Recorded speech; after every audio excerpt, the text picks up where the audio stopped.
What's going on, guys? ASMR Prodigy back again with another video. And in today's video, as you can tell by the title, we are indulging in a conspiracy theory. Yes, we are doing that today, and it's a pretty big one. It's time travel. I have some stuff I want to get off my chest about how my opinions on time travel work. But first off, I want to say I hope you guys are enjoying ASMR August. I believe this is the second video you guys will be seeing. And yeah, make sure you like the video if you enjoyed it. Leave a comment down below of your favorite conspiracy theory, and I will maybe cover it for you. Without further ado, let's hop into the video. So, for me, time travel, it's not necessarily possible. And I know what you're thinking. You're like, oh, obviously it's not possible. Nobody's ever done it. The thing is with time travel, obviously, in my opinion here, if you go back in time in your human form, and like some of this examples I have here that I'm going to show and talk about, if you get caught in stuff, and if like you can alter the entire future, you could flip over a rock and alter the entire future. I believe it's called the butterfly effect. One little thing you do can change the outcome of the world. And here's the thing, if you go back in time in your human form, like in my personal form here, and I go back and I wanna watch the 1958 World Series. I don't even know if they played that, but if I wanted to go back and watch that, and I'm there in attendance, and I decide, oh, I'm gonna go run on the field, I'm gonna go streaking, that's gonna change everything, like that, how the world plays out, you know what I mean?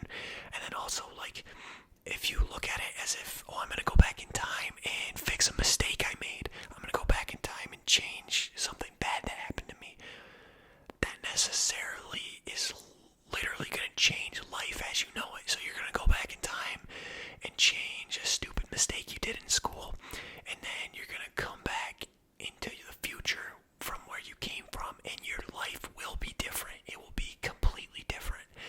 And that's why I don't think time travel is necessarily real.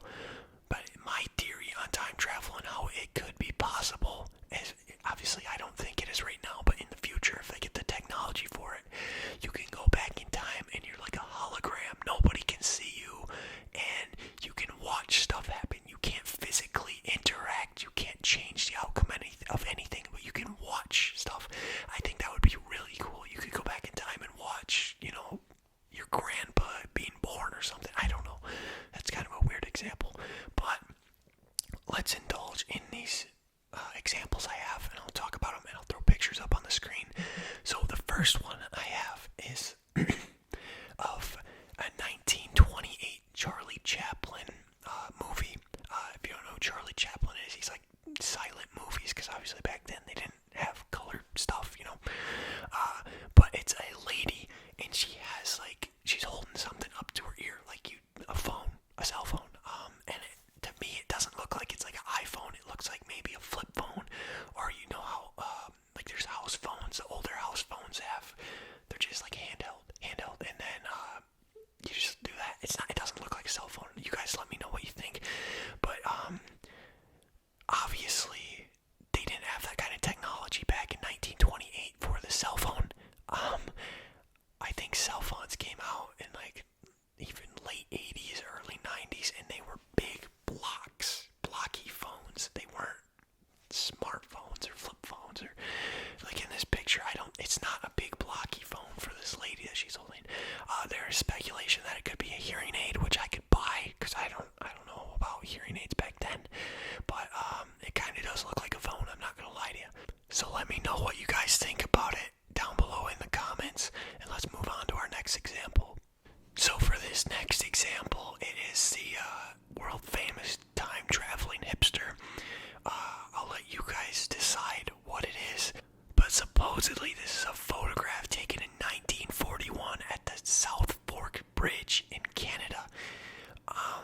It was like a reopening of the bridge or something, and this guy looks completely out of place compared to the people he's with.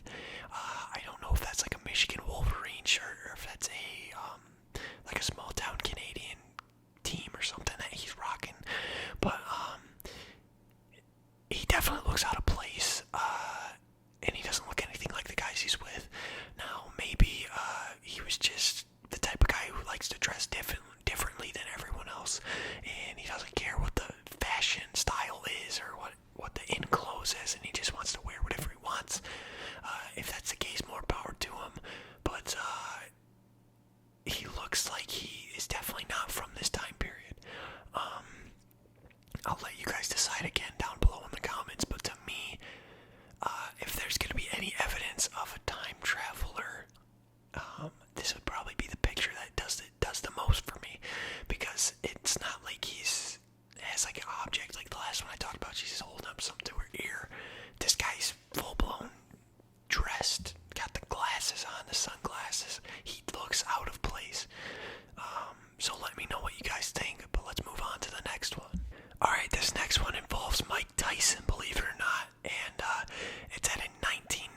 looks like someone's holding up like an Android smartphone and taking a video or a picture or something. And obviously weren't smartphones back in 1995. And I don't know, it's tough because there's been like debunked theories that it's an old Nokia, I think, or Kodak, I don't remember. I'll show a picture of that as well. But they've been saying that, or it's been debunked that that's what it is in the photo. But to me, that doesn't really look anything like those that I just showed you. It looks more like an Android to me, and that's like a handheld, like a phone. And it's weird because, like, to me personally, I don't think it looks anything like the debunked cameras that they showed. But as always, it's your guys' call. I don't think it's clear, perfect evidence of time travel, but it's a grainy picture. It's not very clear, so it's up for debate. Let's move on to the next one. This next one's not necessarily like evidence of time travel, but this picture of Nicolas Cage and this random guy looks extremely similar, and I'm gonna come clean and say I don't think that's time traveling. I think that is just a crazy coincidence that these two look exactly alike. Another case of this, I think her name is Greta Thunberg or Thundenberg. She's like the atmosphere or climate change rights activist, and she's like young. There's a picture of her that's kind of the same deal as Nick Cage, where he looks extremely similar to someone in an old time photo. But again, I think that's just